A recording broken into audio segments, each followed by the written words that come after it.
Hola gente guapa, bienvenidos a la reunión en línea de este domingo. ¡Vamos!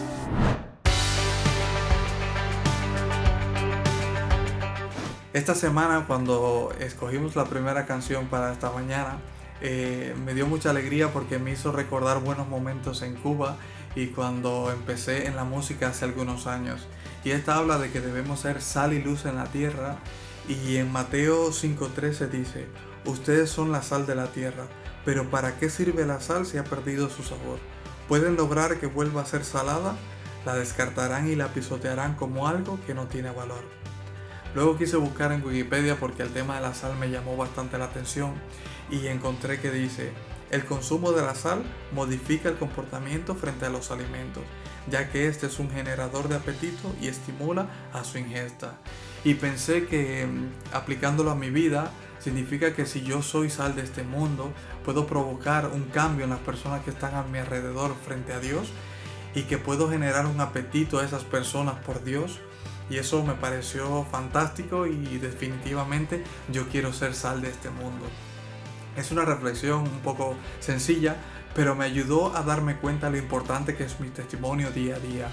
Y que así cuando cocinamos y nos pasamos de sal, la comida queda fatal. Pues así mismo creo que nuestro testimonio debe ser el correcto y no querer ser más cristianos que nadie, sino simplemente ser nosotros mismos, pero con Cristo en nuestro corazón. Quiero invitarte a orar esta mañana, hermano. Señor, gracias por tu amor y misericordia, gracias porque tú eres bueno, Señor.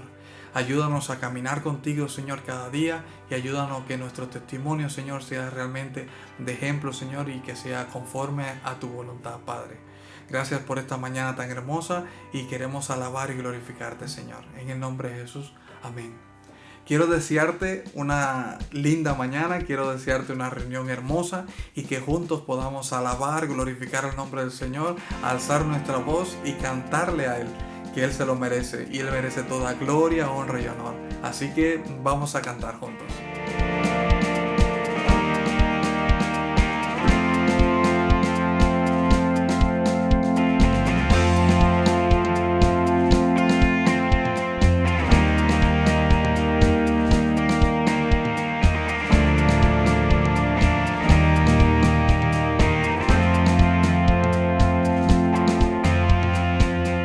Quisiera ser más como tú, tu santidad.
¿Cómo estáis? Espero que estéis todos bien. Me gustaría leeros un texto para introducir este tiempo de la Santa Cena. Es un texto que está en la carta a los Filipenses, de una carta que escribió Pablo, en el capítulo 2. Y es un texto que habla muy bien de cómo era Jesús, de quién era Jesús, de quién era este hombre, este Dios al que nosotros adoramos y al que ahora vamos a estar recordando con estos símbolos, con este pan y con este vino. Dice que Jesús, aunque era Dios, no consideró que el ser igual a Dios fuera algo a lo que aferrarse. En cambio, renunció a sus privilegios divinos, adoptó la humilde posición de un esclavo y nació como un ser humano. Cuando apareció en forma de hombre, se humilló a sí mismo en obediencia a Dios y murió en una cruz, como morían los criminales. Fíjate que aquí Pablo nos está describiendo cómo ese Jesús era Dios y cómo ese Jesús se hizo hombre para morir por nuestros pecados, por los tuyos y por los míos. Murió en nuestro lugar, en aquella cruz, sufriendo el castigo que nosotros merecíamos sufrir, pero a cambio Él nos dio la libertad, Él nos dio la victoria sobre el pecado. Y eso es lo que queremos recordar en esta mañana. Queremos recordar ese cuerpo a través de este pan y queremos recordar esa sangre que Él derramó a través de este vino. Y me gustaría que pudiéramos tener en mente esta descripción breve que hace Pablo, pero muy precisa, muy al grano, muy a lo importante de quién fue este Jesús. Señor Jesús, te damos gracias.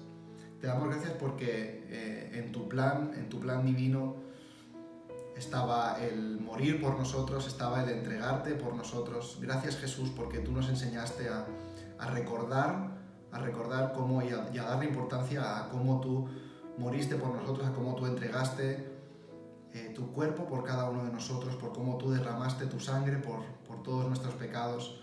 Gracias Señor porque a través de estos símbolos del pan y del vino podemos recordar ese cuerpo que fue partido por nosotros y esa sangre que fue derramada. Así que, Jesús, te quiero dar gracias por esa obediencia a Dios, por ese sacrificio, Señor. Y Señor, quiero recordarte mientras como de este pan y mientras bebo de este vino.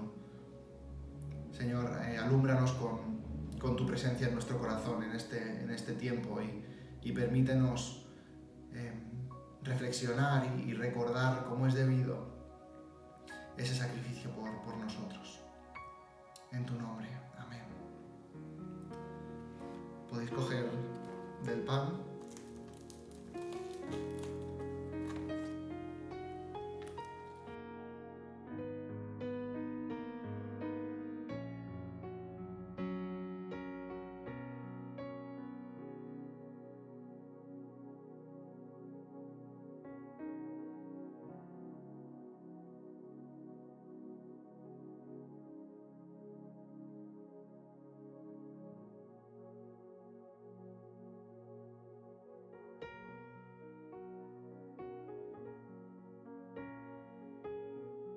Podéis tomar también del vino, de la copa.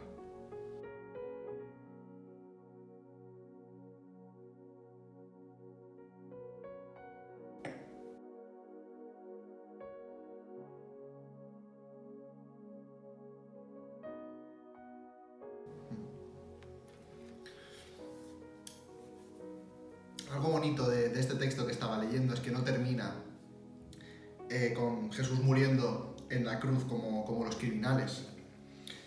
Sigue diciendo Pablo que después de que murió en una cruz como morían los criminales, por lo tanto, Dios lo elevó al lugar de máximo honor y le dio el nombre que está por encima de todos los demás nombres, para que ante el nombre de Jesús se doble toda rodilla, en el cielo y en la tierra y debajo de la tierra, y toda lengua declare que Jesucristo es el Señor, para la gloria de Dios Padre. Y eso también es algo que queremos recordar en este momento y queremos alabar a Jesús recordando cómo Él fue clavado en aquella cruz, pero también reconociendo y proclamando que Jesús es el Señor y que Él es santo. Así que os animo a que también podáis alabar a Dios con esta canción que vamos a compartir en este momento.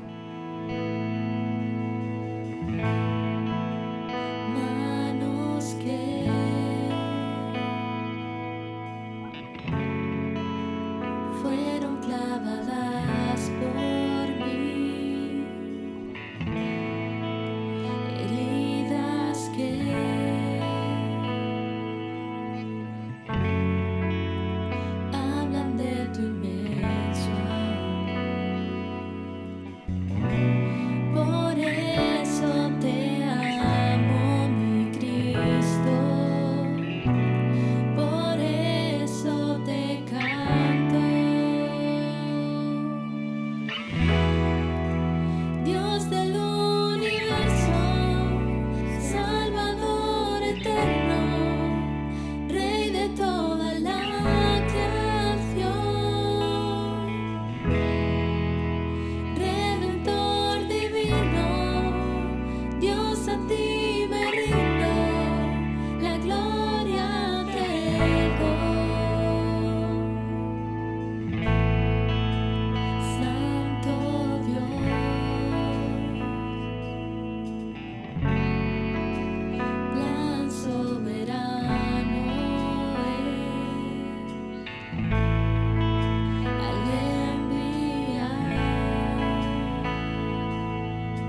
Buenos días, me alegro de estar otra vez con vosotros.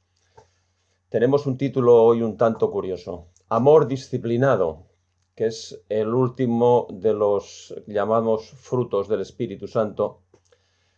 La octava de las características del fruto del Espíritu es amor. Gálatas capítulo 5 y verso 23 nos habla de esta palabra. Según qué traducciones encontramos templanza, y en según qué traducciones, las más actuales, encontramos dominio propio. No deja de ser la misma palabra, luego lo comentamos. Porque no es lo mismo disciplinar que amor disciplinado. Y por eso al inicio quiero que, para entendernos desde el principio, sepáis que yo entiendo que todos necesitamos un cierto grado de enseñanza. Todos. Lo curioso es que hoy el concepto disciplina está muy alejado de la verdad de la Biblia. Las personas que le imparten tienen muy distintos criterios, porque dependen de un sistema impuesto por las costumbres de personas con intereses humanos muy alejados de la esencia espiritual dada por Dios en su palabra. Dice el libro a los Hebreos que al presente ninguna disciplina es motivo de gozo, sino de tristeza, pero después da fruto apacible de justicia a los que han sido ejercitados en ella. Y Pablo declara que el hombre natural no es capaz de percibir las cosas que son del Espíritu de Dios, porque para él son locura, y no las puede entender porque se han de discernir espiritualmente. La mente humana, de todas formas, tiene unos principios de defensa que rechazan la disciplina sin justicia.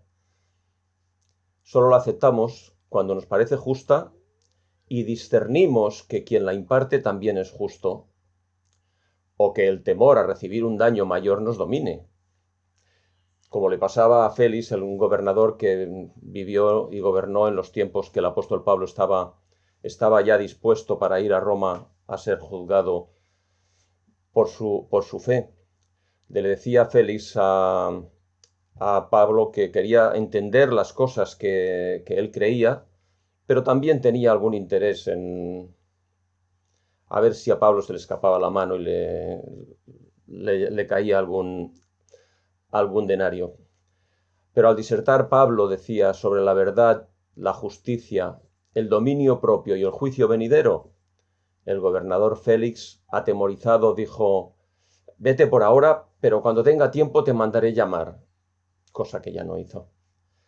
Los sinónimos de discernimiento son muy claros, muy parecidos a lo que hemos entendido como disciplina.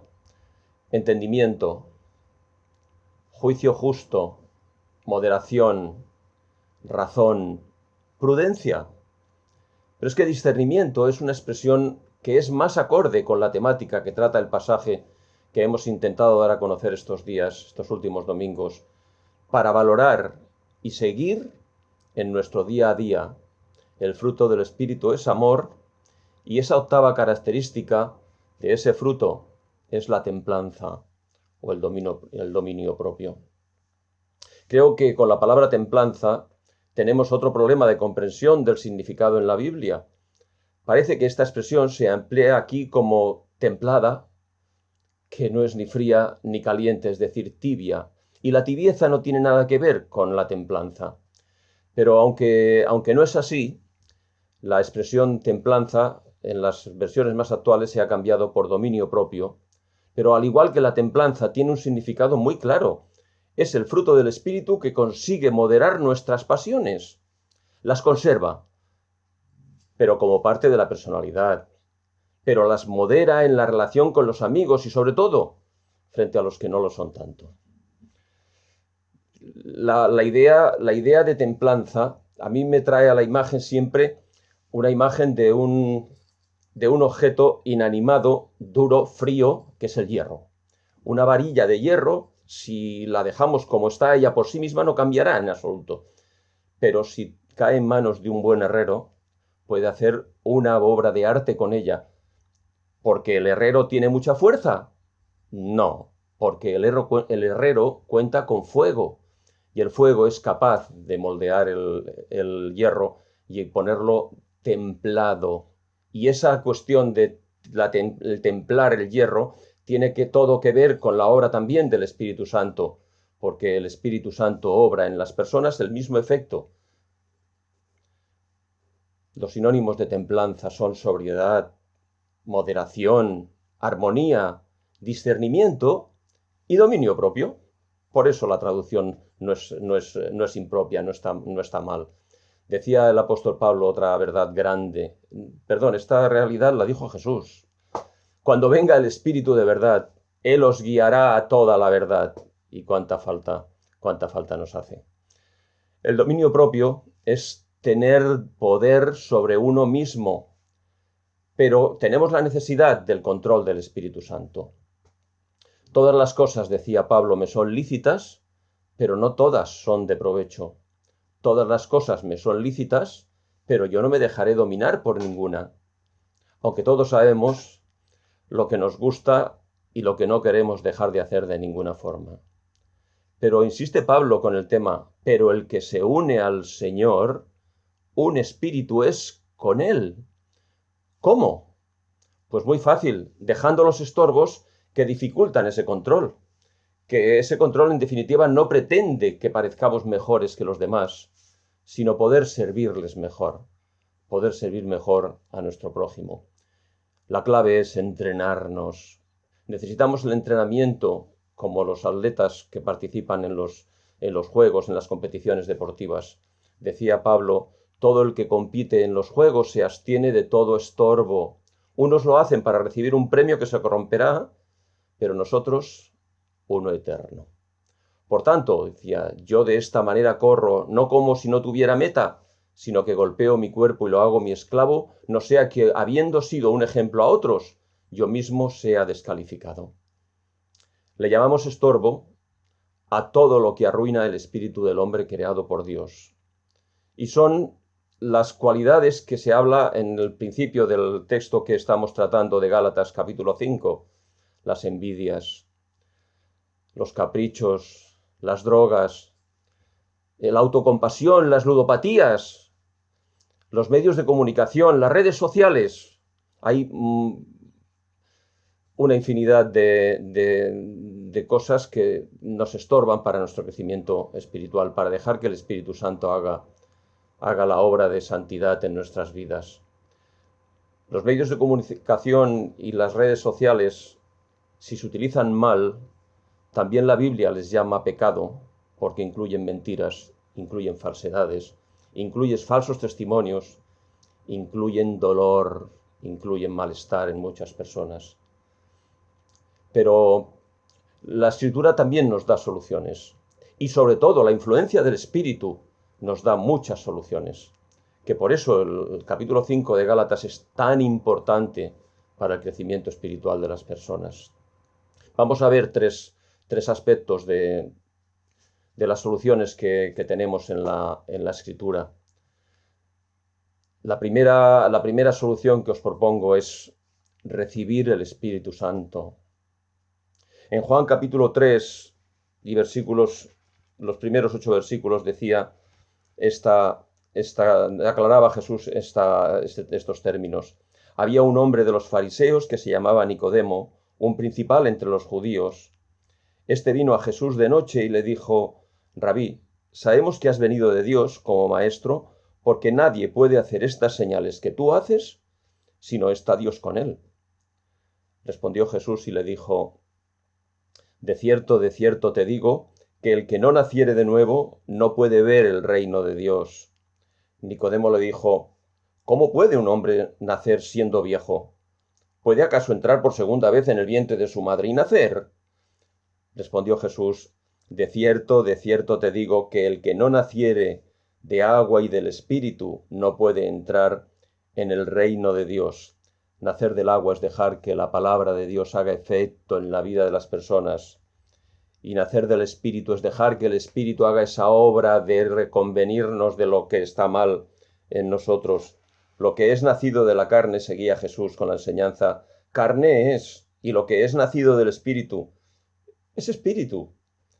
No te maravilles de que te dije, os es necesario nacer de nuevo. No te maravilles, Nicodemo, no te maravilles, Juan, no te maravilles, Antonio, no te maravilles, Boni. Bueno, Boni se maravilla porque llevo unos cuantos añitos ya apercibiéndome de lo importante que es la vivencia del Espíritu Santo. Esto que es conocido como el nuevo nacimiento es una obra que realiza el Espíritu Santo en la persona, dentro de cada uno. Al oír la predicación del Evangelio, al oír cuando alguien te está hablando de la palabra de Dios y aceptar en tu interior, reconocer que es para ti el mensaje de esa palabra, no te queda más opción que o rechazar o recibir a Cristo como Salvador. Y recibir a Cristo como Salvador tiene unas consecuencias increíbles de cambio, de transformación, de felicidad para toda la eternidad. No solamente para disfrutar un tiempo aquí en la tierra y estar bien.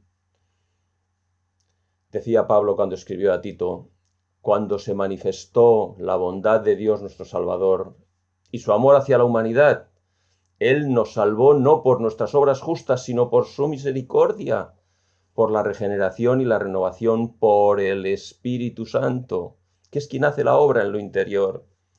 Y este es un privilegio que nos diferencia como pueblo de Dios a los cristianos. Decía Pablo, también ahora bien, el que nos confirma con vosotros en Cristo y el que nos ungió es Dios, quien nos selló y nos dio el Espíritu Santo en nuestro corazón como garantía.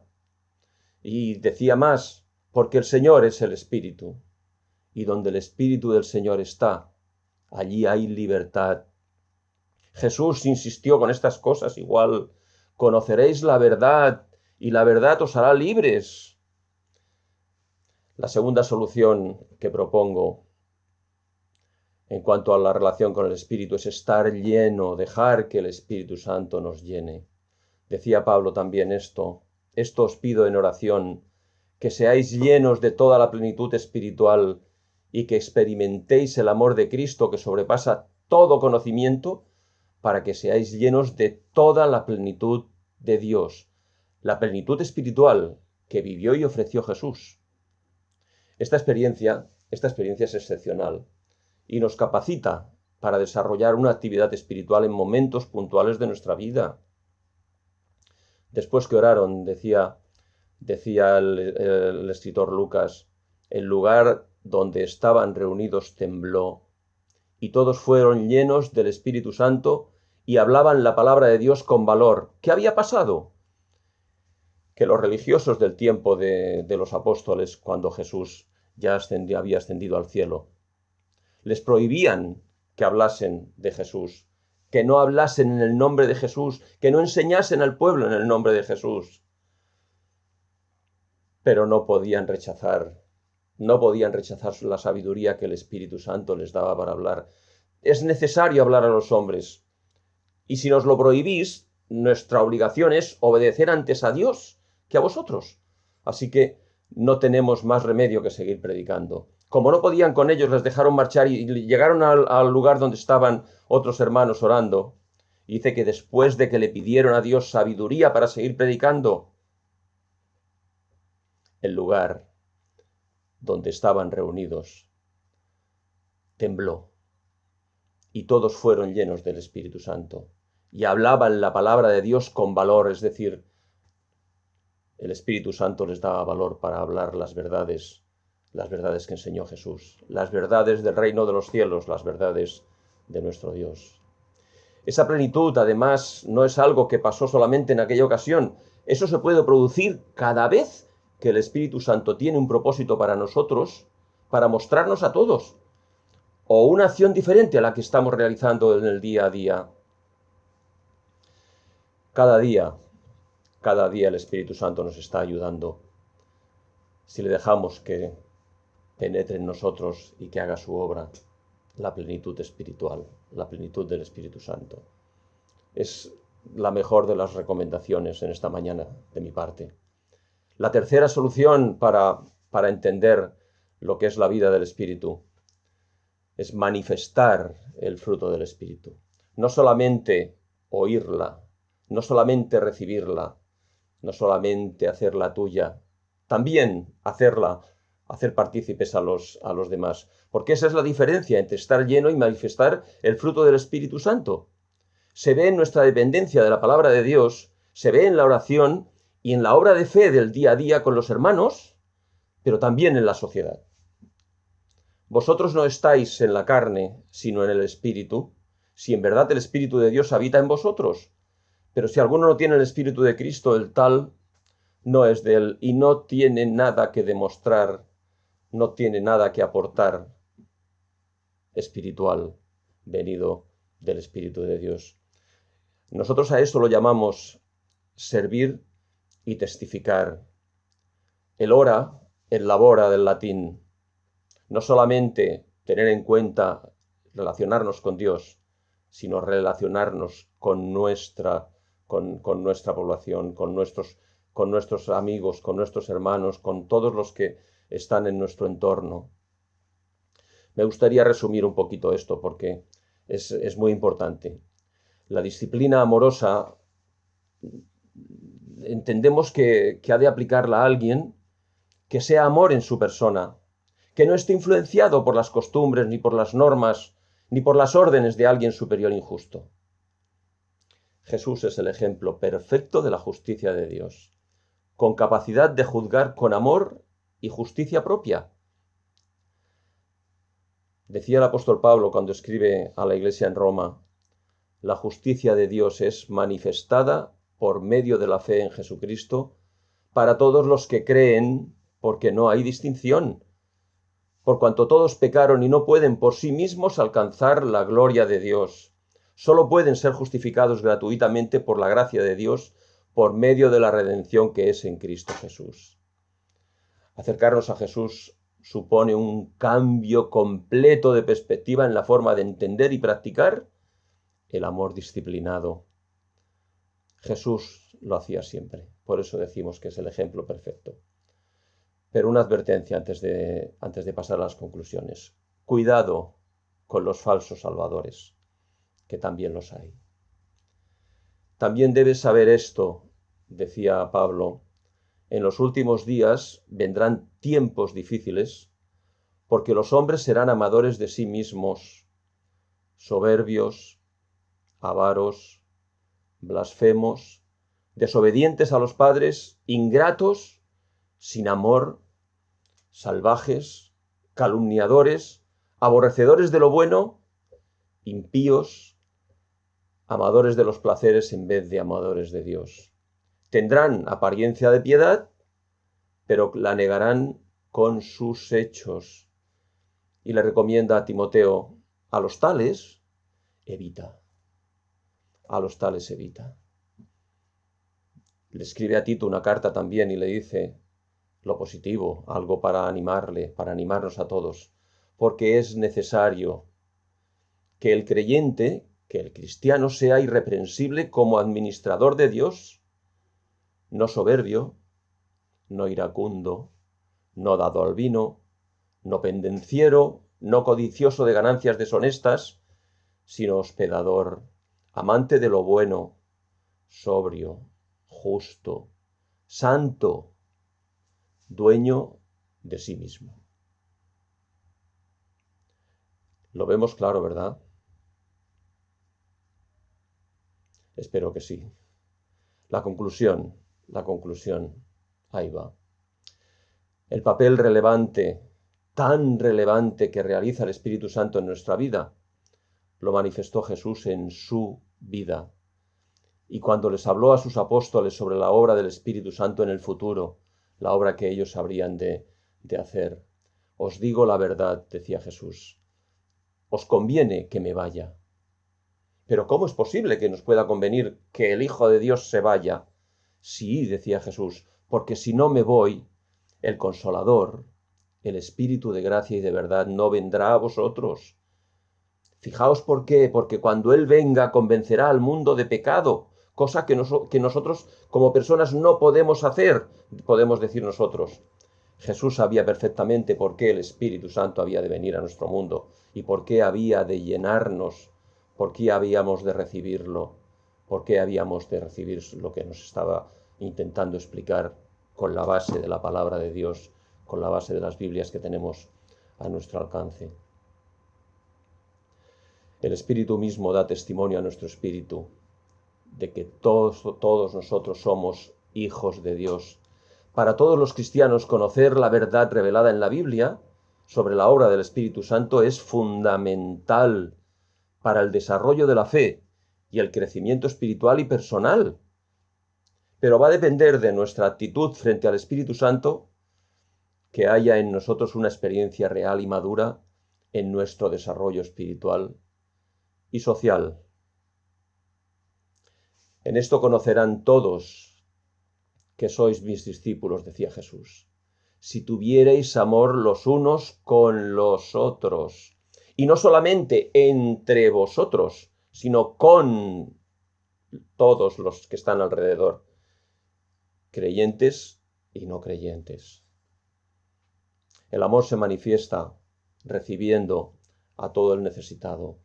El amor se manifiesta creyendo las verdades que nos dice la Escritura. El amor se manifiesta relacionándonos con Dios.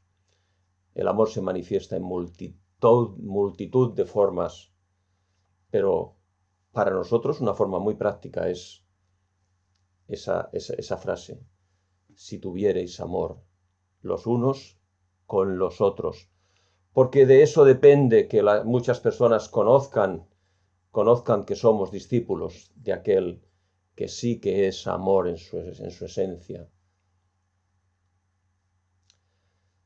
Los que no experimentáis esa realidad todavía de acercaros a la palabra de Dios, de dejar que el Espíritu Santo os hable con ella, de recibir a Cristo como Salvador, de recibir tranquilamente la dirección del Espíritu Santo, hay una invitación de parte de Dios, porque hoy es el día.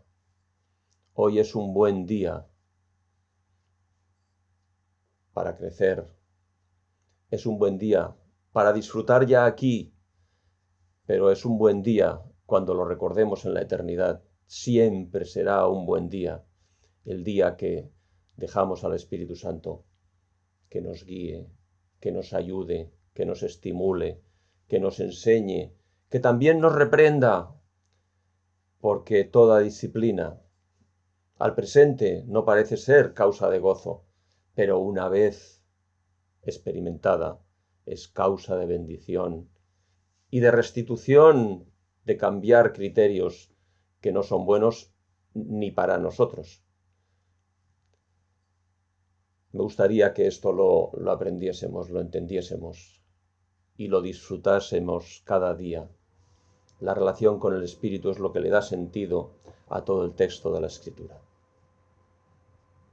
Porque Él nos habla de las verdades de lo que hizo y dijo Jesús, de las verdades de lo que significa la salvación, de las verdades de lo que significa tener vida, vida verdadera, vida que viene de Dios.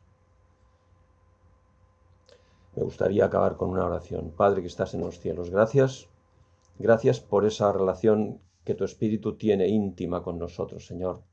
Gracias porque Él nos ayuda, nos estimula, nos enseña las grandes verdades que tu Hijo enseñó, vivió y las practicó entre nosotros cuando estuvo en la tierra, Señor. Y cómo desde los cielos sigue, Señor, intercediendo por nosotros para que entendamos cuán importante es dejarnos guiar por ese Espíritu que has puesto en nosotros, Señor. Que lo has puesto para nuestra ayuda, para nuestra edificación, para nuestra bendición. Señor, te damos gracias porque Jesús nos dijo que orásemos así, que nos dirigiésemos a ti así, con lo que siente nuestro corazón, con lo que está en nuestra mente, con lo que nos preocupa y con lo que nos ocupa. Padre, gracias porque tu palabra sigue siendo una buena noticia para nosotros cada día. Señor, nuestro ruego en esta hora también es que toda esta circunstancia que estamos pasando con esta enfermedad, con este virus, Señor, que tú vayas supliendo, que tú vayas dando consuelo a los que han perdido familiares, que les des fortaleza a los que están todavía con esa enfermedad y que nos des también fortaleza para los que aún no hemos caído, Señor, para que no podamos caer. Que sea tu mano poderosa la que nos guarde y nos cuide.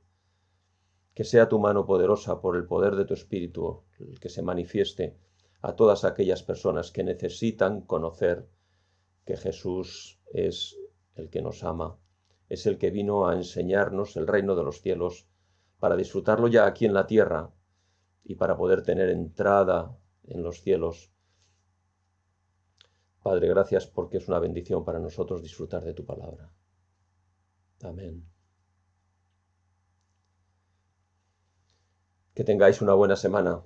La semana que viene, si Dios quiere, Carla acabará con la última lección de las 8 características del fruto del Espíritu Santo, que es amor,